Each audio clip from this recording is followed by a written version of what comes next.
नमस्कार दोस्तों। आज हम पहलगाम के मुद्दे पर चर्चा करेंगे और यह मुद्दा हम सब के लिए, पहलगाम में जो आतंकवादी हमला हुआ, यह हम सब के लिए बहुत ही ज़्यादा दुख का विषय है। कश्मीर है जहां हमारा राष्ट्रगान शर्मिंदा है, भारत माता को गाली देकर भी खलनायक जिंदा है। ऐसे में हिंदूवाद या इस्लाम का पक्ष नहीं मैं लाया हूं, घायल भारत चीख रहा है, चीख सुनाने आया हूं। पहलगांव के मुद्दे पर हम सब लोग जिस ट्रैप में फंसते जा रहे हैं, पहले मैं उसकी बात करूंगा। देखो, अगर किसी भी मुद्दे को समझना हो तो पहले आप ये चीज देखना कि 5W और 1H एनालिसिस होता है किसी भी मुद्दे का। वाट क्या हुआ, वेयर कहां हुआ, हाउ कैसे हुआ, इन सब मुद्दों पर हम चर्चा करेंगे। सर, कश्मीरी मुद्दे पर मैं चलने से पहले आप लोगों को एक छोटी सी चीज समझा देता हूं। अटैक हुआ है, क्या हुआ है कश्मीर पर? सर, एक आतंकवादी हमला हुआ है। आतंकवादी हमला क्यों हुआ है? क्योंकि जिस समय जेडी वेंस, अमेरिका के जो उपराष्ट्रपति है, भारत के दौरे पर आए, उसी समय पर इन्होंने कश्मीर में हमला किया ताकि पूरे विश्व में यह मैसेज जाए कि कश्मीर अभी भी शांत नहीं है। दूसरी चीज, हमला कहां हुआ है सर? वेयर? इस मुद्दे पर ज्यादा आपको सोचने की जरूरत है। हम सभी को पता है कि पहलगाम की बैसरान वैली, पहलगांव में यह आतंकी हमला हुआ है सर। और पहलगांव में ही क्यों हुआ, मेरा सोच का विषय यह है। पहलगांव में आतंकी हमला होने का मुख्य कारण समझिए। ये पहलगांव मत लीजिए इस चीज को जो वैसरान वैली है, इसको लीजिए एक टूरिस्ट प्लेस। कि सर, ये आतंकी हमला एक टूरिस्ट प्लेस पर ही क्यों हुआ? अब तक जो आतंकी हमले होते थे तो कभी गवर्नमेंट की किसी बिल्डिंग को उड़ा देते थे, कभी किसी पब्लिक स्पेस पे करते थे, किसी मॉल में करते थे, लेकिन भारत का स्विट्जरलैंड कहे जाने वाली पहलगाम की बैसरन वैली है, उस पर ही आतंकी हमला क्यों हुआ? अब ये तो डिक्लेयर्ड एजेंडा हो गया कि ठीक है इन्हें हमला करना था, लेकिन हिडन रूप से इसको समझिए। किसी भी मुद्दे को समझने से पहले एक तो डिक्लेयर्ड एजेंडा होता है, एक हिडन एजेंडा होता है सर। डिक्लेयर्ड एजेंडा ये था कि ठीक है भारत में कश्मीर पर अशांति दिखानी है। हिडन एजेंडा इनका समझे कि पहली चीज ये लोग चाहते थे कि जम्मू कश्मीर में जो टूरिस्ट के आने से जो आवक होने लगी है लोगों की, देखो अगर जम्मू कश्मीर में टूरिस्ट आएंगे तो पहली चीज जम्मू कश्मीर के लोग और हमारे लोगों के बीच में संबंध अपने आप मजबूत होंगे। दूसरी चीज, जम्मू कश्मीर के लोगों को रोजगार मिलेगा। जिस भी जगह पर टूरिस्ट प्लेस डेवलप होता है उस पर खाना बनाने वाले से लेके घुमाने वाले से लेके 20 लोगों को रोजगार मिलता है, ट्रांसपोर्ट वालों को रोजगार मिलता है, होटल वालों को रोजगार मिलता है। लोगों की आमदनी आना शुरू हो गई थी। और आप ऐसी चीज को समझ सकते हैं कि जिस व्यक्ति की अगर 1 नंबर के काम से आमदनी हो रही है, वो 2 नंबर में क्यों जाएगा? क्यों वो किसी आतंकवादी संस्थाओं से इनसे फंड लेगा? और इनका यही मकसद है कि ये चाहते हैं कि लोग इस चीज से दहशत में आ जाएं और कश्मीर में टूरिज्म रुक जाए। क्योंकि कश्मीर में अगर मनी सप्लाई बंद हो गई तो मनी सप्लाई के बंद होने से 2 इफेक्ट पड़ेंगे। पहली चीज, वहां के लोगों की इनकम खत्म हो जाएगी।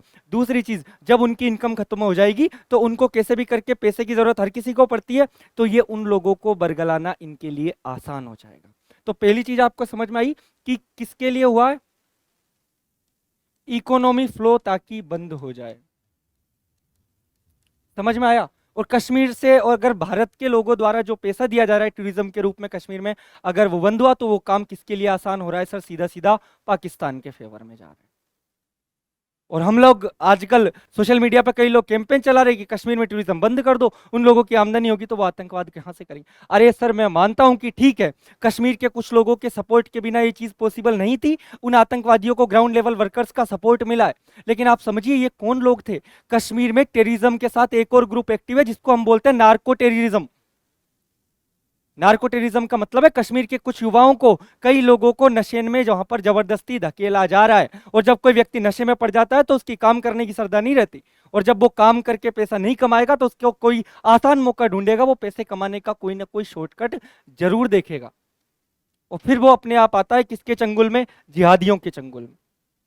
आई होप आपको अब ये चीज समझ में आई होगी कि हमें कम से कम पाकिस्तान का जो एजेंडा है कि यहां पर टूरिज्म बंद हो जाए, टूरिज्म रुक जाए, उसको नहीं रुकने देना। तो पहली चीज आप लोगों को समझ में आई होगी कि ठीक है सर, जम्मू कश्मीर में टूरिस्ट प्लेस पे हमला हुआ है, इसके पीछे का वाय हमें समझ में आया कि ये क्यों टूरिस्ट प्लेस पर इन्होंने हमला किया। दूसरी चीज, हाउ, कैसे हुआ है सर? By asking religion. उन्होंने कहा था ना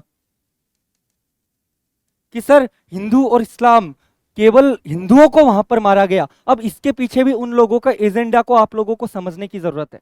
उन्होंने हिंदुओं को मारा चुन चुन के, फिर कुछ महिलाओं को जीवित छोड़ा। महिलाओं को जीवित छोड़ने के पीछे आपको क्या लगता है उनका क्या रीजन था? जब एक महिला का इंटरव्यू मैंने देखा तो उसमें मैंने सुना, वो महिला खुद ही एक बात बोल रही थी कि उन आतंकवादियों ने कहा कि तुम जाके अपने आका को, अपने मोदी को, अपनी सरकार को जाके बताओगी, इसलिए तुम्हें जिंदा छोड़ा जा रहा है। मतलब ताकि वो लोग ये बताएं कि वहां पर जो हमला हुआ है वो हिंदू और मुसलमान देख के हुआ है। उन लोगों ने मजहब पूछकर हमला किया है, मजहब पूछकर मासूम लोगों की हत्या की गई, मासूम लोगों को मारा गया। और इसका उनका सीधा सीधा एजेंडा था। इससे भारत में सांप्रदायिक दंगे हैं वो बहुत ज्यादा मात्रा में भड़के, हिंदू और मुसलमानों के बीच में क्लेशेस दिखने को मिले, मुसलमानों की देशभक्ति पर सवाल उठने लगे। आप इस मुद्दे को थोड़ा सा डीपली कंसर्न होकर सोचना। उन लोगों ने जानबूझ के ये किया कि पूरा भारत में ये मैसेज जाए कि ठीक है, ये इन्होंने मुस्लिमों को छोड़ा है, केवल हिंदुओं को, मतलब इसका मतलब ये नहीं है साहब कतई कि भारत के मुसलमान उनके साथ मिले हुए हैं। आपने देखा भी होगा कश्मीर के युवाओं ने मार्च निकाला है। भारत की जो सबसे कट्टरवादी मुस्लिम पार्टी है AIMIM, जो असदुद्दीन ओवैसी साहब है, उन्होंने खुद कहा है कि हम भारत सरकार के साथ हैं और इन आतंकवादियों को किसी भी प्रकार से बख्शा नहीं जाए। तो इनका मेन हिडन एजेंडा क्या था? पहला डिक्लेयर्ड एजेंडा तो सर इस चीज में साफ साफ दिख रहा है कि ठीक है, धर्म धर्म पूछकर मारा, लेकिन सर हिडन एजेंडा यह था कि हिंदू वर्सेस मुस्लिम का क्लेश भारत में हो जाए। और इवन मुस्लिमों में भी कौन से, कश्मीरी मुस्लिमों के बीच ज्यादा क्लेश हो जाए कि हिंदुस्तानी लोग उन पर ट्रस्ट करना बंद कर दे। और जब हिंदुस्तानी लोग कश्मीरी मुस्लिम पर ट्रस्ट नहीं करेंगे तो पाकिस्तान के लिए ये चीज और आसान हो जाएगी। समझ में आया मैंने क्या बोला? कि सर ये अटैक हुआ है, ठीक है, मैंने इसका वेयर ये आपको अच्छे से समझा दिया, ट्यूरिज्म, ठीक है, मैंने आपको हाउ भी बताया इसका, रिलीजन। अब बस इस चीज को आपको समझने की जरूरत है। यह है जम्मू एंड कश्मीर के लोग, इस साइड है पाकिस्तान, इस साइड है भारत, ठीक है।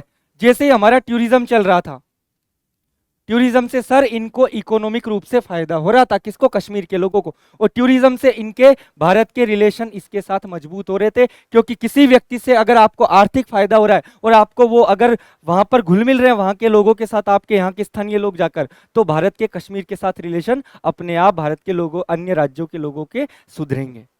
इनको इस रिलेशन को ब्रेक करना है सर, इसलिए इन्होंने टूरिज्म स्पोर्ट पर हमला किया। रिलीजन का मैंने पहले ही बोला, इनको क्लेश करवाने हैं सर, और आज हम इनके एजेंडा का शिकार हो भी रहे हैं। आप एक चीज समझो कि जब 1857 की क्रांति हो रही थी, तब हिंदू और मुसलमान दोनों साथ साथ लड़ रहे थे अंग्रेजों के खिलाफ। जहां पर एक साइड नाना साहब पेशवा लड़ रहे थे, वहां दूसरी साइड लियाकत अली साहब लड़ रहे थे। जहां पर एक साइड तात्या टोपे लड़ रहे थे तो दूसरी साइड खान बहादुर खान लड़ रहे थे। जहां पर एक साइड रानी लक्ष्मीबाई लड़ रही थी तो वहीं दूसरी साइड बेगम हजरत महल लड़ रही थी। हिंदू और मुस्लिम संयुक्त रूप से मिलकर भगा रहे थे सर अंग्रेजों को। लेकिन क्या हुआ, जो 1857 तक हम दोनों मिलकर अंग्रेजों को भगा रहे थे, और अंत में आते आते मुसलमानों को अपना एक अलग देश मांगा। उन्होंने अपने लिए एक पृथक देश की मांग की, अपना एक पृथक देश बनाया। क्या कारण था सर? अंग्रेज अपने कृत्य में सफल हुए कि उस समय विक्टोरिया ने लेसडाउन को लिखा, जब 1857 की क्रांति हुई, कि कैसे भी करके भारत को अगर अंदर से नहीं तोड़ा, हिंदू और मुस्लिम ये दोनों भारत के लेफ्ट और राइट हाथ हैं, इनको अगर तुमने नहीं तोड़ा तो भारत पे राज करना असंभव है। और इसीलिए अंग्रेजों ने फिर क्या काम किया? हिंदुओं में सबसे पवित्र होती है सर गाय, गाय को मारकर किसी भी मंदिर के बाहर, मस्जिद के बाहर पटक देते थे। और किस पर इल्जाम जाता था कि यह कृत्य किसने किया होगा? मुसलमानों ने। इस्लाम में सुअर को मारना अपराध होता है, सुअर को मारते थे, किसी मंदिर के पास फेंक देते थे। मुसलमानों को क्या लगता था कि यह कृत्य किसने किया है? हिंदुओं ने किया है। लड़ेंगे कौन? हिंदू और मुस्लिम। लेकिन किया किसने था ये सारा काम? अंग्रेजों ने। जो एजेंडा उस समय अंग्रेजों ने भारत को तोड़ने के लिए अपनाया था, वही एजेंडा वर्तमान में पाकिस्तान अपना रहा है। आसिम मुनीर ने उसके पहले ही स्पीच दे दिया था कि कश्मीर में हिंदुओं को बख्शा नहीं जाएगा। कारण था उसके पीछे, केवल हिंदू वर्ड को क्यों टारगेट किया? सर बंबई में आतंकी हमला हुआ इनका, तब इन लोगों ने हिंदू मुस्लिम नहीं देखे। पार्लियामेंट अटैक हुआ, कोई सा भी आप आतंकवादी हमला देख लो, कौन सी जगह धर्म पूछकर हत्या की गई? नहीं की गई। लेकिन पहली बार इन्होंने ये चीज क्यों की? इन्हें चाहिए कि भारत में सांप्रदायिक दंगे भड़के, इन्हें चाहिए कि भारत के जो हिंदू हैं वो मुसलमानों पर ट्रस्ट करना बंद कर दे, उनकी देशभक्ति पर सवाल उठाए। और आज हम देखते हैं सोशल मीडिया पर। आप एक चीज बताओ, पाकिस्तान ने ये चीज जानबूझ के करी, ठीक है। अब आप सोशल मीडिया पे जब हम देखते हैं, देखो मैं हमेशा एक चीज बोलता हूं, 40% हिंदू और 70% Muslim suffered from I kind of disease. आप बोलोगे सर ये आई काइंड ऑफ बीमारी कौन सी है जिससे 40% हिंदू और 70% मुस्लिम लोग ग्रसित हैं? इसको बोलते हैं इन्फ्लुएंसिंग। ये प्रभाव में इन्फ्लुएंस, किसी के भी प्रभाव में आ जाते हैं सर, किसी के भी प्रभाव में, किसी के भी बहकावे में। और कैसे आ जाते हैं उसको भी मैं आपको बताऊंगा। आप ये देखो कि आप सोशल मीडिया पर कई सारे पेज देखते हो, कई हिंदुत्ववादी पेज देखते हो, कई भीम आर्मी के पेज देखते हो, कई इस्लामिक पेज देखते हो। आपको पता है क्या उनका एडमिन कहाँ का है? उनका एडमिन कौन है? वो क्या करेगा कि ठीक है पाकिस्तान का ही कोई आदमी है, उसने हिंदुत्ववादी एक पेज बना दिया, उसमें मुस्लिमों के प्रति 4-5 ऐसी पोस्ट अभद्र टिप्पणी शेयर कर दी। ऐसे ही कोई इस्लामिक पेज बना दिया, उस पर हिंदू धर्म के प्रति अभद्र चीजें शेयर कर दी। अब उसने डाल दी, लोगों को नहीं पता, लोगों को गुस्सा आएगा अपने धर्म के खिलाफ चीजों को देख के। फिर उनके कुछ फॉलोअर्स हिंदू लोग जाके मुसलमानों के पेज पर गाली देंगे और मुसलमान लोग जाके हिंदुओं के पेज पर गाली देंगे। मैंने कहा ना, ये 40% हिंदू और ये 70% जो मुस्लिम है, ये इनके फॉलोअर्स बन जाते हैं अपने आप। ये ज्यादा जोशीले होते हैं, समझ से काम लेते नहीं है कि इस चीज का इंपैक्ट क्या होगा देश पे। सर भगत सिंह कोई पागल आदमी नहीं थे जो उस समय उन्होंने नास्तिकता का कॉन्सेप्ट दिया था कि मैं नास्तिक हूं। उस समय पर सांप्रदायिकता अपने चरम पर थी पूरे देश में, और ये नामुमकिन लग रहा था कि अगर हम आपस में लड़ेंगे तो अंग्रेजों को कैसे भगाएंगे। तब भगत सिंह ने गया कहा आकर की भाड़ में गया धर्म, मेरे लिए सबसे ज्यादा जरूरी है राष्ट्रभक्ति। और इसीलिए भगत सिंह ने उस समय खुलकर खड़े होकर कहा कि सर मैं नास्तिक हूं। उसकी नास्तिकता के पीछे भी कोई ना कोई कारण था सर। हमेशा कोई भी चीज को देखो तो उसके पीछे के कारण को देखने की कोशिश करना, तब जाके आप उस चीज की वास्तविकता को समझ में पाओगे। तो पहली चीज यह कि इन्होंने जो चीज करी है कि यहां पर टूरिज्म बंद हो जाए, हमें टूरिज्म को सपोर्ट करना है जम्मू कश्मीर में, कैसे भी करके जम्मू कश्मीर के युवाओं को एम्प्लॉयमेंट देना है, ताकि अगर उनको रोजगार मिलेगा तो वो गलत रास्ते पर ना जाए। जम्मू कश्मीर में जो नार्को टेररिज्म, जो लोगों को नशे में डालने के लिए वहां पर अलग से मुहिम चीजें चल रही है पाकिस्तान के द्वारा, उसको भी हमें क्लोज करना, और ये काम हमारी रो इंटेलिजेंस खूबी कर लेगी, ठीक है। दूसरी चीज, हमें यूनाइट रहने की जरूरत है सर। उन लोगों ने हमें बांटने की कोशिश की, लेकिन इस समय हमें एक रहना है। जैसे 1905 में स्वदेशी आंदोलन के समय बंगाल विभाजन क्यों किया था, उन्होंने धर्म के आधार पर ही किया था, लेकिन हम लोग उस समय यूनाइट हुए थे, हिंदू और मुस्लिम एक साथ। समझ में आया आपको ये चीज जो मैंने बताई? तो पहली चीज तो आपको ये एक चीज समझ में आ गई, ठीक है सर। हमारे लिए इस चीज में दो मैसेज है, इनके दो एजेंडा थे, जम्मू कश्मीर में कि इकोनॉमी ठप हो जाए, दूसरी चीज भारत के साथ इनके रिलेशन खराब हो, हिंदू मुस्लिम क्लेशेस क्रिएट हो। लेकिन भारत की ये खूबी देखो, आप किसी भी देश में आप चले जाओ सर, अगर कोई माइनॉरिटी द्वारा मेजोरिटी पर अटैक किया गया हो, मेजोरिटी के लोगों को मारा गया हो, और उसके बावजूद भी पूरे देश में कहीं भी दंगे नहीं फैले, ये हम लोगों का सांप्रदायिक सौहार्द है और ये हम लोगों की एकता है। यही हम लोगों की ताकत है, यही हिंदुस्तान की ताकत है सर। अब आगे मैं आपको बताऊंगा कि पहली चीज जम्मू कश्मीर में, ठीक है सर, अब हमें क्या करना है कि इन चीज का ब्लेम भारत के हिंदुओं को, भारत के मुसलमानों पे नहीं डालना। भारत के मुसलमान खुद बोल रहे हैं आगे से आके कि हम आपके साथ हैं, इन पाकिस्तानियों को सजा दी जाए। वो बार बार मोदी सरकार से, बार बार भारतीय गवर्नमेंट से गुहार कर रहे हैं कि इन आतंकवादियों को सीधे बम से उड़ाया जाए, इस पाकिस्तान को किसी भी रूप से बख्शा नहीं जाए। तो हमें ये जो एक दूसरे पर ब्लेम डालने की जगह किस पर ब्लेम डालना है सर? इसका रीजन, जो रियल रीजन है वो कौन है सर? पाकिस्तान। तो हमारा टारगेट यही होना चाहिए सर कि पूरा का पूरा टारगेट हो जाए, इस समय पूरा भारत एक साथ खड़ा हो जाए, अपनी पूरी एक साथ ऊर्जा लगा दे और अपनी सरकार का पूरी तरीके से सपोर्ट करो। यहां पर सरकार पर सवाल मत उठाओ। दूसरी चीज, हमारी आर्मी का पूरे सपोर्ट करो, और फिर उनका मोरल जैसे ही तेज होगा, फिर देखना भारतीय सेना कैसे खदेड़ती है पाकिस्तान को। दूसरी चीज, कश्मीर की मैं आपको लेकर चलता हूं सर। कश्मीर में जो टेररिज्म का मॉडल है उसको पहले समझो कि सर कश्मीर में जो टेररिज्म का मॉडल है वो किस प्रकार से ऑपरेट होता है। 3 ग्रुप है सर, हिजबुल मुजाहिदीन, हिजबुल मुजाहिदीन, ठीक है। एक है लश्कर ए तैयबा, लश्कर ए तैयबा। एक ग्रुप है सर जैश ए मोहम्मद, जैश ए मोहम्मद। समझना, इस लश्कर ए तैयबा का लीडर कौन है सर? हाफिज सईद, बॉम्बे हमले का आरोपी, आपको पता ही है। पाकिस्तान ने इसको बढ़िया सिक्योरिटी दे रखी है, लाहौर में अभी इसका वर्तमान में घर है, लाहौर में खुले में रह रहा है। और पाकिस्तान गवर्नमेंट ने अपने जो स्पेशल सिक्योरिटी ग्रुप है उसको एसएसजी कमांडो वो इसकी सिक्योरिटी के लिए लगा रखे हैं सर। इस आतंकवादी इस सरगना को इन्होंने पनाह दे रखी है। दूसरा है कौन सर? दूसरा ग्रुप है सर हमारा जैश ए मोहम्मद। का सरगना कौन है सर? मसूद अजहर। सर ये वही आतंकवादी है जिसे आतंकवादियों ने उस समय पे प्लेन हाईजैक किया था, उसके बदले जिस आतंकवादी को भारत सरकार ने जिसको गिरफ्तार कर रखा था उसको वापस मांगा था पाकिस्तान ने। ये वही आतंकवादी है सर।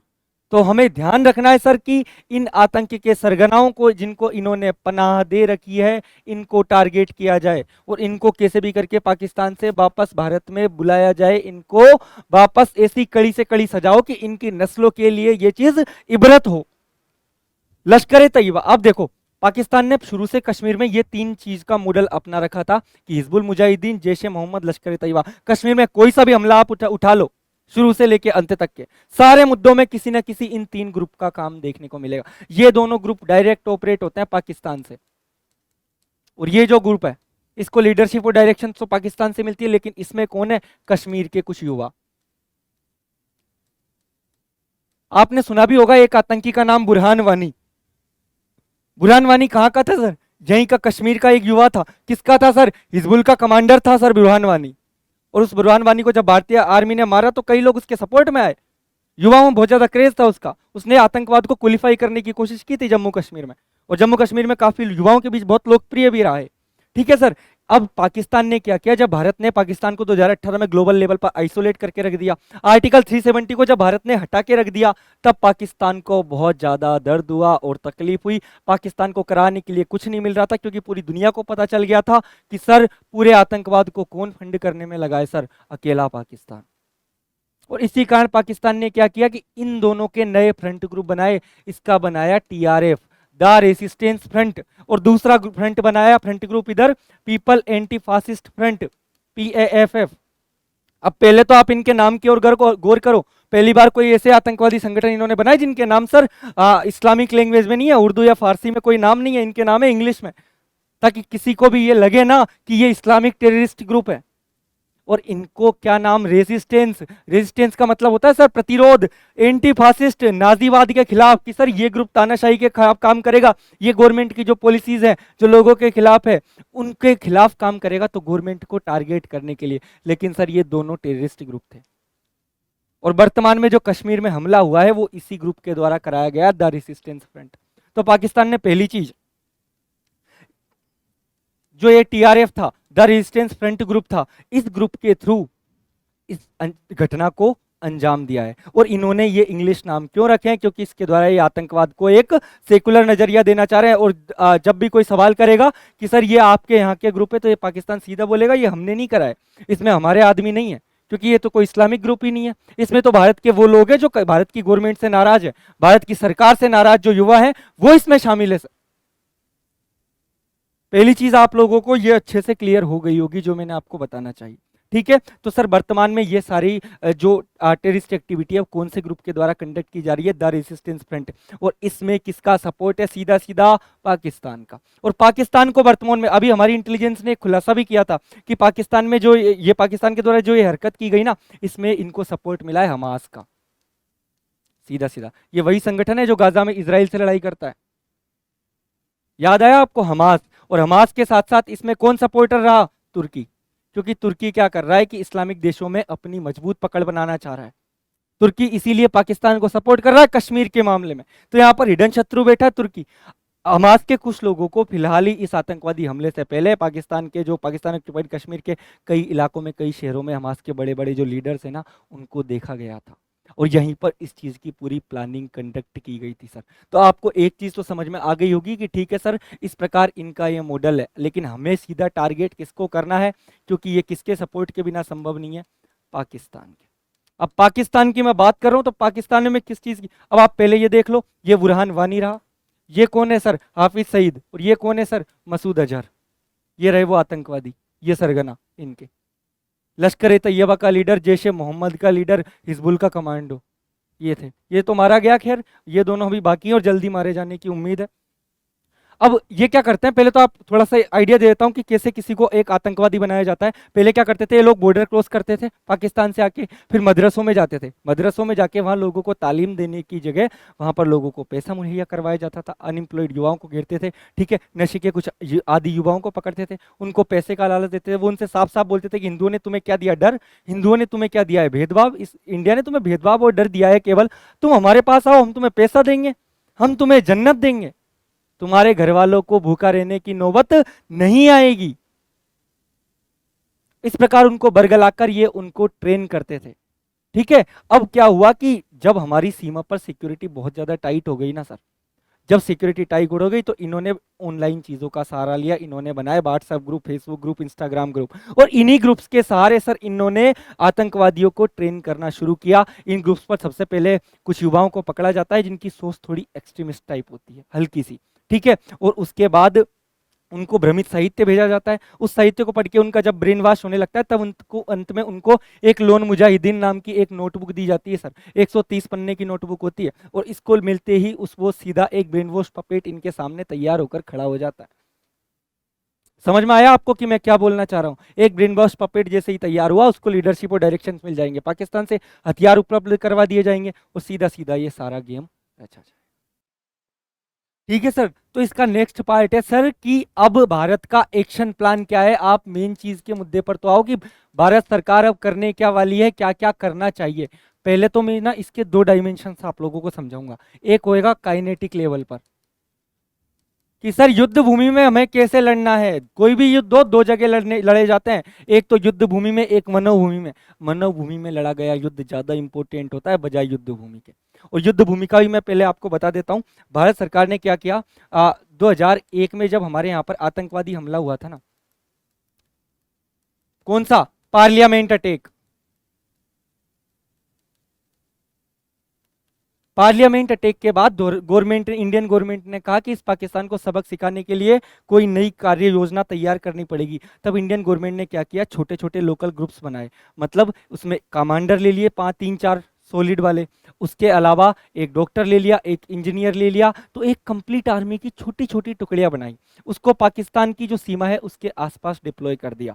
और भारत का ये था कि जैसे ही पाकिस्तान पाकिस्तान तो हर कुछ दिन में कोई ना कोई हरकत करता रहता है, ठीक है, तो इंडियन गवर्नमेंट ने साफ साफ ये कहा कि अगर इसने आगे से कोई हरकत की तो हमारे पास क्या है, हमारी जो लोकल ग्रुप्स हमने बना रखे हैं इनको सीधा बॉर्डर क्रॉस करवा के पाकिस्तान भेजा जाएगा, और पाकिस्तान के द्वारा कोई भी आतंकवादी घटना होने के 24 से 48 घंटों के भीतर भीतर इन ग्रुप्स का काम क्या होगा, वहां पर जाके लॉन्च पैड को कब्जा करना, और अगर उन्होंने वहां के लॉन्च पैड कब्जा कर लिए तो इधर इंडियन आर्मी संभाल लेगी और कैसे भी करके पाकिस्तान की टेरिटरी को ऑक्यूपाई कर लिया जाए।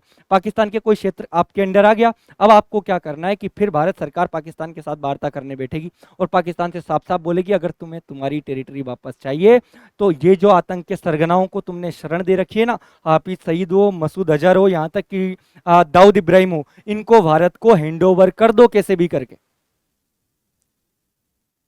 ठीक है, ये चीज आप लोगों को क्लियर हुई कि सर ठीक है, इन लोगों का एजेंडा ये है, ठीक है, भारत सरकार का एजेंडा ये था। लेकिन आप बोलोगे कि सर 2008 में बॉम्बे ब्लास्ट हुआ तब हमारी गवर्नमेंट ने इसके प्रति कोई एक्शन ही नहीं लिया, उसके बारे में कुछ कहना चाहेंगे? तो भैया वो उस समय की गवर्नमेंट का प्लान था, उस समय की गवर्नमेंट को जो चीज करनी चाहिए थी वो उस समय की गवर्नमेंट के ऊपर है कि उन्होंने क्यों ये जो लोकल आर्मी के ग्रुप हमने बनाए थे इसका यूज उस समय पर क्यों नहीं लिया, ये क्यों इंटरनेशनल प्रेशर में आ गए।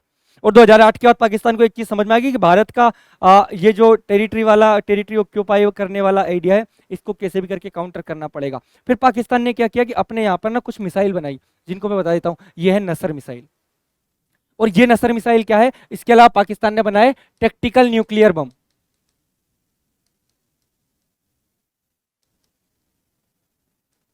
पाकिस्तान का सीधा सीधा टारगेट था कि sir short range nuclear bomb है, इनकी रेंज होती है सर 60 से 70 किलोमीटर, कि इंडिया के ये जो आर्मी के ग्रुप्स हैं ये इधर आए तो हम पाकिस्तान सीमा पर ले जाकर ये सारी जो न्यूक्लियर मिसाइल है ये छोड़ देंगे छोटी छोटी, ताकि उनका भारत का जम्मू कश्मीर का आधा हिस्सा साफ ही हो जाए। ये पाकिस्तान को गीदड़ भभकी देने के लिए बढ़िया आइडिया मिल गया। और पाकिस्तान आज तक, आप कभी भी कोई वीडियो उठा के देख लो सर सोशल मीडिया पे, पाकिस्तान के लोगों का बयान आता है कि भारत युद्ध कर ही नहीं सकता क्योंकि हमारे पास तो न्यूक्लियर मिसाइल है। हालांकि बड़ी न्यूक्लियर मिसाइल का वो यूज करने में 100 बार डरेंगे, लेकिन उन्होंने छोटी छोटी न्यूक्लियर मिसाइल बनाई है। तो उन्होंने कहा साफ साफ पाकिस्तान ने, अगर आपने हमारी टेरिटरी की तरफ आंख उठाकर देखा भी, तो हम जो ये शॉर्ट रेंज न्यूक्लियर बम हमने बनाए, इनको छोड़ देंगे, फिर होगा जो देखा जाएगा। बुद्धि तो उन लोगों में है नहीं बिल्कुल भी, ठीक है। अब लेकिन इंडियन गवर्नमेंट ने सर इसका भी तोड़ निकाला। 2008 के बाद ये चीजें पाकिस्तान ने की, उसके बाद हमें साइलेंट रहना पड़ा कुछ दिन तक, क्योंकि हमें सावधानी तो बरतनी पड़ेगी। और उसके बाद वर्तमान में भारत ने इसका तोड़ निकाल लिया है। हमने इजराइल के साथ मिलकर इसका जो कमांड सिस्टम था, इसका कमांड सिस्टम था, उसको उसका तोड़ हमारे पास है कि जैसे ही ये लोग इस मिसाइल का बटन दबाने पहुंचेंगे ना सर, वो मिसाइल ऑपरेट ही नहीं होंगे, इनके सारे न्यूक्लियर बम डिस्ट्रॉय हो जाएंगे अपने आप ही। इसराइल के साथ मिलकर हमने इस चीज़ को हाईजेक कर रखा है।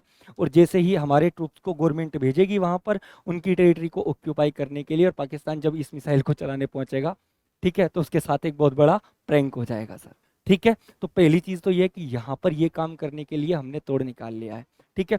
दूसरी चीज़ मैंने बोला, पहला तो हम लोकल ग्रुप्स का सपोर्ट लेगी, हमारी जो लोकल ग्रुप बनाए हमने आर्मी के छोटे छोटे, तो ये बात आप लोगों को समझ में आ गई कि ठीक है सर, आर्मी लोकल ग्रुप्स जो आर्मी के हमने छोटे छोटे बनाए हैं, इनका यूज हमारी गवर्नमेंट करेगी। दूसरी चीज, फिर हमारी मिलिट्री इधर से पाकिस्तान पर हमला कर सकती है।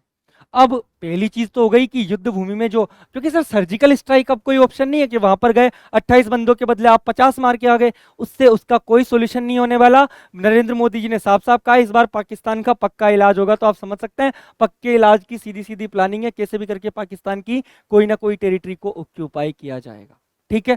पहली चीज तो यह है युद्ध भूमि में जो युद्ध लड़ा जाएगा। दूसरा है साइकोलॉजिकल वार, हमें कैसे खेलना है, ठीक है सर। युद्ध भूमि में युद्ध लड़ने से पहले आपने सुना होगा शकुनी का डायलॉग, मनोभूमि में युद्ध लड़ना पड़ता है भांजे। तो मनोभूमि में युद्ध लड़ने के लिए हमारी क्या प्लानिंग है सर, हमेशा याद रखना, पहली चीज हमें कुछ नहीं करना। ये रही पाकिस्तान की कौन, आर्मी, जो पाकिस्तान की सुपीरियोरिटी है। पाकिस्तान में मेनली जो रूल चलता है, मेनली जो शासन चलता है ना, वो वहां की आर्मी का चलता है सर। दूसरा है कौन, पाकिस्तान की पॉलिटिकल लीडरशिप, जो गवर्नमेंट है वहां की, ठीक है सर, गवर्नमेंट। ये दो को वीक करना है हमें। अब इन दो को वीक करने का पहला आप ये देखो कि इंडियन गवर्नमेंट ने जो हमारी रो है, जो हमारी इंटेलिजेंस है, उनके पास इनके फोन कॉल्स की रिकॉर्डिंग है। आपको ही पता है कि पाकिस्तान में आर्मी वगैरह में हो या गवर्नमेंट में हो, सीधी धांधली चलती है, कौन सा मेरिट के अकॉर्डिंग आर्मी में सारी पोस्टिंग करते हैं। तो इंडिया एक दूसरे अधिकारियों के खिलाफ ये कई सारी चीजें फोन पर बात करते हैं, इनकी सारी कॉल ट्रेस होती है। उस समय पाकिस्तान ने बीच में आरोप भी लगाया था कि ये पेगासस वायरस भारत ने ले रखा है, और इसके थ्रू हमारे कई सारे फोन कॉल्स की रिकॉर्डिंग भारत के पास है। और आज हमारे पास जो रिकॉर्डिंग्स है उनकी, जिसमें पाकिस्तान का एक आला अधिकारी दूसरे आला अधिकारी के लिए कुछ अनाप शनाप बोल रहा है, क्योंकि कोई भी ऑर्गेनाइजेशन हो तो एक दूसरे में जलन सबको होती है, और पाकिस्तान में तो पोस्टिंग ही चमचागिरी के बेसिस पे होती है इनकी आर्मी में, ठीक है। तो इस वजह से हमारे पास मौका है कि उन ऑडियोज को लीक की जाए जो पाकिस्तान के बड़े बड़े अधिकारियों के मन में एक दूसरे के लिए नफरत पैदा कर दे, एक दूसरे के लिए अलगाव पैदा कर दे। सेम चीज करनी है अब गवर्नमेंट के साथ, वहां की गवर्नमेंट के लोगों की भी कॉल रिकॉर्डिंग्स हमारे पास है, हमारी इंटेलिजेंस के पास है। तो यहाँ पर पहली चीज हमें ये करनी है कि इन दोनों को मन ही मन वीक कर दिया जाए। और ये वीक कैसे होंगी सर, इनमें इनसाइड क्लेश क्रिएट किया जाए, कि इनके अंदर ही हम इनके अंदर क्लेश क्रिएट कर दें, और जैसे ही इनके अंदर क्लेशेस होंगे एक दूसरे के प्रति, तो ये अपने आप वीक होंगी। आर्मी का इतना सॉलिड यूनिटी नहीं रहेगी और इसकी भी सॉलिड यूनिटी नहीं रहेगी। दूसरी चीज, फिर यहां पर इनके पीछे लगाना है हमें किसको, पाकिस्तान की जनता को। अब आप बोलोगे पाकिस्तान की जनता अपनी आर्मी और अपनी पॉलिटिकल लीडरशिप, अपनी गवर्नमेंट के खिलाफ क्यों जाएगी, क्योंकि सर पाकिस्तान में बढ़ रही है भुखमरी। पहले ही जनता परेशान है वहां की कि तुम कश्मीर कश्मीर करते रहते हो इस चीज पे, और अगर वॉर हुआ तो पाकिस्तान का पूरा स्टॉक मार्केट खत्म हो जाएगा सर। पाकिस्तान के पास सर्वाइवल के लिए भी पैसा नहीं बचेगा। दूसरी चीज, भारत ने क्या किया इसके लिए, इंडस जो रिवर है उसका पानी रोक दिया है सर। और जब पानी रोक दिया है तो ये पूरा पानी कहाँ जाता था सर, ये पूरा पानी जाता था सर हमारे किसमें, पंजाब, जो पाकिस्तान का बहुत बड़ा प्रांत है। ये पाकिस्तान मानो तो ये पंजाब मानो आप, ठीक है। और ये जो पंजाब प्रांत है ना सर पाकिस्तान का, इस पूरे पंजाब में पाकिस्तान के सबसे ज्यादा जो हम बोलते हैं वीआईपी लोग हो, आर्मी के बड़े बड़े लोग हो, गवर्नमेंट के बड़े बड़े लोगों, इन सब की कमाई वहीं से है। पाकिस्तान की खेती की, पाकिस्तान की इकोनॉमी की रीढ़ की हड्डी है पंजाब का इलाका, और ये पूरा भूखा मर जाएगा ये इलाके में अगर फसल नहीं हुई ना तो पाकिस्तान की जनता अपने आप किसके जवाबदेही मांगेगी? अपनी गवर्नमेंट से। पहला काम तो हमने ये किया, ठीक है, ये क्लोज कर दिया। दूसरा काम हमारे पास थे कि सर पाकिस्तान के सेलिब्रिटीज को हम क्लोज कर दे टोटल, कि पाकिस्तान के जो सेलिब्रिटी है इनकी आधी सी कमाई तो भारत से होती है, आधी सी ऑडियंस तो इनकी भारत में है। भले पाकिस्तान के अच्छे से अच्छे आप सिंगर को उठा लो, ठीक है, आतिफ असलम हुआ, राहत फतेह अली खान साहब हुए, बहुत सारे बड़े से बड़े सिंगर को उठा लो, ठीक है, या फिर बड़े बड़े क्रिकेट प्लेयर उठा लो, शोएब अख्तर का यूट्यूब हैंडल अभी गवर्नमेंट ने बैन किया है, शाहिद अफरीदी का हुआ, तो इन लोगों के फॉलोअर्स भारत में है ना, इसी वजह से पाकिस्तान की तो जनसंख्या कितनी है, उससे कितना सा फायदा होता है इनको, ठीक है। तो इस वजह से क्या इन सेलिब्रिटीज का जब भूखे मरने की नौबत आएगी ना, जब इनका पैसा कम होने लगेगा, जब इनको दिखेगी कि जहां महीने के 1 करोड़ आ रहे थे वहां 10 लाख आ रहे हैं अब, तो जहां इनका पैसा कम होगा ये अपनी गवर्नमेंट के पीछे पड़ेंगे, और ये किसको बोलेंगे? सीधा सीधा जनता को, क्योंकि सेलिब्रिटीज का किस पर प्रभाव पड़ता है? सबसे ज्यादा जनता पर। जनता उनको फॉलो करती, जनता उनका कहा मानती है। और यहां पर मैं भारत के भी कुछ सेलिब्रिटीज की बात करना चाहूंगा, चाहे विराट कोहली हो, चाहे शाहरुख खान हो, जिनकी पाकिस्तान में बहुत बड़ी फैन फॉलोइंग है। उन्हें भी वहां की जनता को साफ साफ बोलना चाहिए कि हमारे पास सीधा प्रूफ है कि ये अटैक पाकिस्तान ने, तुम्हारे सरकार ने कराया, और अब तुम लोगों की जिम्मेदारी है कि अपनी सरकार को कुछ बोलो, उनकी बातों का फर्क पड़ेगा। अगर आज विराट कोहली हो या शाहरुख खान हो, वो जाकर कुछ वीडियो बनाकर या कुछ बोलकर पाकिस्तान की जनता से गुहार लगाते कि अपनी सरकार को समझाओ, तुम अपनी सरकार को वार्निंग दो कि ये जो तुम भारत के साथ कर रहे हो ना, बार बार भारत को परेशान करने में जो तुम लगे हुए हो, ये एजेंडा तुम्हारा कभी सफल नहीं होगा, और उल्टे तुम दो मुंह की खा के और गिरोगे।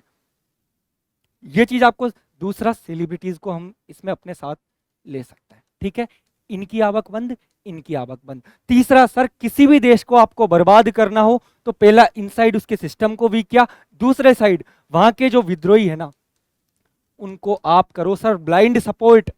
विद्रोहियों को अगर आपने सपोर्ट करना स्टार्ट किया सर, तो आप सारा गेम पलट दोगे।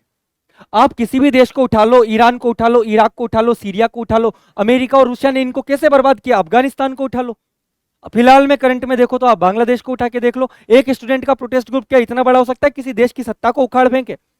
लेकिन सपोर्ट था, सपोर्ट किसका था? अमेरिका का था। सपोर्ट था, सपोर्ट किसका था? पाकिस्तान का था। विद्रोहियों को इस लेवल पे सपोर्ट कर दो, और वो विद्रोही किसके साथ मिलेंगे? जनता के साथ। लोगों को क्या लगेगा कि पूरी जनता विद्रोह कर रही है, और यहां पर आपको क्या करना है? प्रोटेस्ट क्रिएट करवाने हैं सर बड़े बड़े। समझ में आया आपको क्या बोलना चाह रहा हूं? अब मैं इस विद्रोही वाले टॉपिक को ज्यादा हाईलाइट करूंगा अगले पेज में, आप समझने की कोशिश करना। ये जो विद्रोही है ना, बस ये हमारा मेन टारगेट है पाकिस्तान को बर्बाद करने का। इनको हमें पूरी तरीके से पैसा देना है, ठीक है, इनको जहां जिस तरीके के सपोर्ट की हथियार उपलब्ध कराने की जरूरत हो, इंडियन गवर्नमेंट की अब ये जिम्मेदारी बनती है। दूसरी चीज सर, जो हमारा पीओके पाकिस्तान ने कब्जा कर रखा है, पाकिस्तान ऑक्यूपाइड कश्मीर, उसकी ब्यूरोक्रेसी हमारे रोके, हमारे इंटेलिजेंस के कुछ लोग हैं, उन लोगों को काम में लाने का टाइम आ गया है। जो डीप एसेट हमने तैयार कर रखे पाकिस्तान में, जो हमारी इंटेलिजेंस हमारी क्या खाली थोड़ी बैठी है, वो कुछ काम करिए। वहां की ब्यूरोक्रेसी में हमारे लोग आज भी हैं, अच्छे अच्छे पदों पर हैं, उनको ओपन में ग्राउंड लेवल पर काम करने का टाइम अब आ चुका है। और हमें क्या करना है कि पीओके में उन ब्यूरोक्रेट्स को साथ लेना है, ठीक है, और कैसे भी करके प्रोटेस्ट निकलवाना है, ठीक है। भले पाकिस्तान का कौन सा, बलूचिस्तान हो या पख्तून हो, सिंध हो, इन सब के अंदर हमें ये पहले ही पाकिस्तान की गवर्नमेंट से बहुत ज्यादा, आपको तो याद होगा कि बलूचिस्तान में कितने ज्यादा हमले हो रहे हैं वर्तमान में, बलूचिस्तान कितना ज्यादा अशांत है, और बलूचिस्तान बार बार आज़ादी की मांग कर रहा है पाकिस्तान से। तो हमारा टारगेट यही है कि बलूचिस्तान को अब हम ओपन में जाकर सपोर्ट करेंगे, और जैसे ही वहां की आर्मी इनको सप्रेस करने जाएगी तो हम ह्यूमन राइट कमीशन में जाके एक चीज बोल सकते हैं कि सर वहां के लोगों पर अन्याय हो रहा है, वो लोग आजादी चाहते हैं, आज बलूचिस्तान आजादी चाहता है, सिंध आजादी चाहता है, पख्तून आजादी चाहता है। तो ये पाकिस्तान अभी वर्तमान में पेट से है, तो पाकिस्तान के अब 3 बच्चे होंगे, 4 होंगे या 2 होंगे, वो किसी को नहीं पता, लेकिन हाँ इनमें से अब कोई ना कोई आजाद होने को है। तो हमें पहले इन विद्रोही ग्रुप्स को पूरा सपोर्ट देना है, और इनको सपोर्ट कैसे देना है? इनको हमें पैसा उपलब्ध कराना है, इनको हथियार उपलब्ध कराना, ठीक है, और इनके पीछे किसी बड़ी पावर का सपोर्ट होगा, ठीक है, पावर का सपोर्ट होगा तो इनका मोरल अपने आप हाई हो जाएगा। ये पाकिस्तान की जनता के साथ मिलेंगे, पाकिस्तान में बड़े बड़े लेवल पर प्रोटेस्ट जनरेट हो जाए, प्रोटेस्ट जनरेट हो जाएंगे।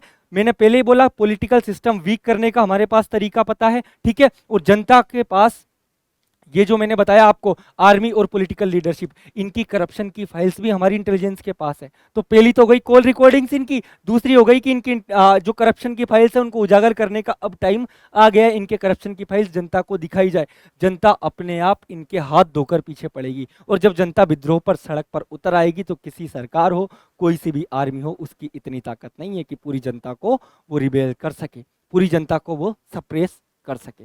और इस प्रकार फिर हमें क्या करना है, जिन विद्रोहियों को हमने सपोर्ट किया है ना, उन विद्रोहियों के लेवल की पाकिस्तान में सरकार बनानी है, पहली चीज तो। और साथ में हमें बोलना है कि पीओके अब आजादी चाहता है, और इसके लिए हमारा सपोर्ट कौन करने आएगा सर? रशिया हमारे पूरे सपोर्ट में है, ठीक है। और अब हमें इसके लिए सपोर्ट चाहिए अमेरिका का, इजराइल भी हमारे साथ पूरी तरीके से साथ है, और अमेरिका अब इस चीज में हमारे सपोर्ट में आ सकता है, क्योंकि अमेरिका को भी चाइना को काउंटर करना है। हमें पता है चाइना इस चीज में रोक लगाएगा, और जहां पर चाइना अमेरिका का दुश्मन है तो दुश्मन का दुश्मन दोस्त, ठीक है। चाइना हमारा भी दुश्मन है, तो अमेरिका और भारत के रिलेशन इस चीज के मामले से आगे चल सकते हैं, ठीक है। तो ये चीज आपको समझ में है, हमें कैसे भी करके वहां पर अगर भारत के फेवर वाली गवर्नमेंट आज पाकिस्तान में बनती है, ठीक है, जो इंडिया को फेवर करे, फिर पाकिस्तान का सही इलाज हो पाएगा। और अगर हम विद्रोहियों को सपोर्ट करेंगे तो जिन विद्रोहियों को हम सपोर्ट करके सत्ता में पहुंचाएंगे वो अपने आप भारत को परेशान करना बंद कर देंगे, और इस प्रकार हम हमारा पीओके भी वापस ले सकते हैं, ठीक है, जो पाकिस्तान ने हमारा इलीगली कब्जा कर रखा है। और तभी पाकिस्तान में और उसी समय पर जब विद्रोही सरकार वहां पर फ्रेम होगी, तो ये जो आतंक के बड़े बड़े सरगना है, इन सबको हमें एक एक करके सुलटाना, एक एक करके इनको बम से उड़ाना है। इनका जो आतंकवाद का मॉडल है, इनका जो टेररिज्म का मॉडल है, उसको खत्म करना है। तो अभी के लिए हमारी क्या जिम्मेदारी है? सीधे खड़े हो जाओ हमारी सरकार के साथ, सरकार का मोरल ऊंचा ही करो, सरकार से कोई भी अनर्गल सवाल नहीं पूछे जाए वर्तमान में। सरकार से बस ये बोलो कि हमें पाकिस्तान नहीं दिखना चाहिए अब, और कैसे भी करके अब पाकिस्तान का ऐसा इलाज किया जाए कि इसकी नस्लें याद रखें, पाकिस्तान की दोबारा जीवन में हिम्मत ना हो भारत में ऐसा अटैक करने की, ठीक है। सर कोई भी आतंकवादी हमला होता है या कई लोग जिनके मारे जाते हैं ना, उनको समझना। आप आज भी, ठीक है, आपको आतिफ असलम के गाने सुनना है, आपको राहत फतेह अली खान के गाने सुनना है, सर बॉयकॉट करो इन लोगों का, इनकी आमदनी खत्म करवाओ सर, फील करो सर उस हिमांशी के दर्द को, जिसके पति विनय को वहां पर मार दिया गया था सीधा सीधा। आपके घर के आपकी सगी बहन होती जब कोई मारता, और आपको पता है कि वो व्यक्ति उसका सपोर्ट कर रहा है। पाकिस्तान के आर्टिस्ट तो उनकी गवर्नमेंट के साथ है ना, और ये काम उनकी गवर्नमेंट और उनकी आर्मी ने किया है, तो हमारे लिए कोई आर्टिस्ट मैटर नहीं करता। दूसरी चीज सर, हमें गेम्स, पाकिस्तान के साथ जो हम गेम खेलते हैं, क्रिकेट गेम्स, सर हमारे शर्म से डूब मरना चाहिए। आज हम बोलते ठीक है हम पाकिस्तान में जाकर ये गेम नहीं खेल रहे, हम ये गेम दुबई में खेल रहे हैं इनके साथ। अरे सर दुबई हो या कुछ भी हो, ओलंपिक के सामने आपके क्रिकेट गेम्स की औकात 1% भी नहीं है। आप जाके इतिहास उठा लेना 1990 के लगभग, 1980 टू 1990, अमेरिका और रशिया ने एक दूसरे के ओलंपिक बॉयकॉट कर दिए थे। जब रशिया में ओलंपिक गेम्स हुए तो अमेरिका ने उस साल ओलंपिक में भाग ही नहीं लिया, और जब अमेरिका में हुए उस समय रशिया ने भाग नहीं लिया। तो ये होता है सर दुश्मनी को पूरे तरीके से निभाना, ठीक है। तो यहाँ पर हम सब लोगों की जिम्मेदारी होती है कि हम पाकिस्तान को किसी भी प्रकार से सपोर्ट ना दें। दूसरी चीज, यूनाइटेड होकर खड़े रहें, और हम सबका सीधा टारगेट होना चाहिए पाकिस्तान, और अपनी गवर्नमेंट का, हमारी आर्मी का, हम लोगों को पूरे तरीके से मोरल हाई रखना है, इनको पूरा सपोर्ट देना है। जय हिंद।